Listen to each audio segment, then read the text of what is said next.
السلام عليكم أصحابتي وإذن سلامي سو دوادا مانتا مسكا oo wajiga oo haaraha maasha Allah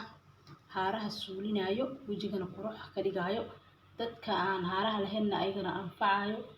aad u fiican yahay lagama sheekeyn karo adinkana soo baroobeeya waxaan ku dhahay kal iyo laab waa ka heli doontaan waxa laga sameynayaa huruud iyo waxa meeshan waxa ku haysana xulbad iyo bariis aan soo kari dhacaankiisa biyihiisa hadii bariiska idin tusi lahaa waxa ka cabsaday inuu fiidiyowga igu sii dheeraado mar rabo inaan fiidiyowga dheereeyo sidaas daraadeed bariiska biyihiisa waaye waa karinay waa miiraysiin insha Allah hadana processka bilaawayna soo dhawaada waa kana huruudka 2 qaado waaye waa soo qiyaastay qof walba qiyaastiisa xulbadana waxa ku darsaneynaa ayadana 2 qaado okay waxa kale oo ku darsaneynaa 1 qaado weyn butter oo bariis ah waaye meesha waxa ku haysana bariis oo butter ah isaga kadib biyihi lagu qasaaya biyo caadi ma fiicno biyaha bariiska waytin uu leeyahay wajiga quruxu ka dhigaya kareemada iyo wax kasto waxa laga sameeyaa bariiska marka sidaas daraadeed biyaha bariiska ilaa adi inta qoyso yani waxa la rabaa kareem amal alaabtan inay noqoto ma fahanteen umaleyna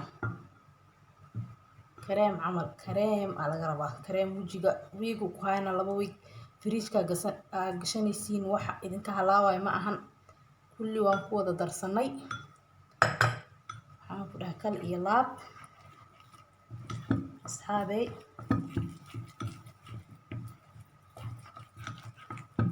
saane ku soo baxday marka hadda kadib waxa lagu darayaa saliidan waxa waa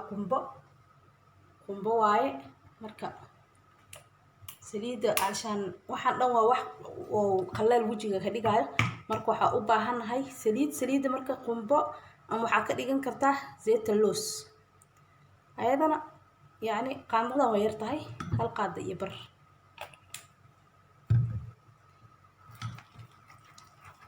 marka kana ma sha Allah alaabtan saani ku soo baxday fridge-ka gashanaysiin waxa laaway ma ahan yani 2 week 3 week isma bedelayso waxaan ku dhahay wajigana qurux dadka haaraha qabo haar dambo waxaan ku dhahay kana sanaysiin insha Allah dadaalkana waa xaqiina waa in asxaabi ma sha Allah waa kana maski saanu ku soo baxay kal iyo laab waxaan ku dhahay caagad yar ama culbad saa u taqaano aad ku shubanaysaan ama gas ama dhalaha noqoto wixii markaas adiga gurigaaga ku yaalo kadibna fridge-ka gashanaysiin waxa laaway ma ahan 2 week 3 week mudada aad ku isticmaalaysid kaamaha laaway hada fridge-ka gashatid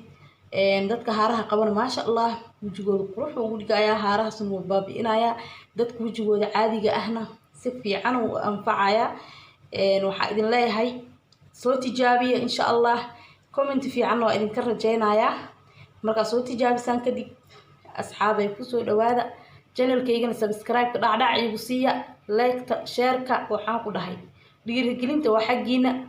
insha Allah anigana wax kasto oo idin cajibina aad ku qurux badnaan doontaan waa ka heli doontaan channel-kayga insha Allah biidin Allah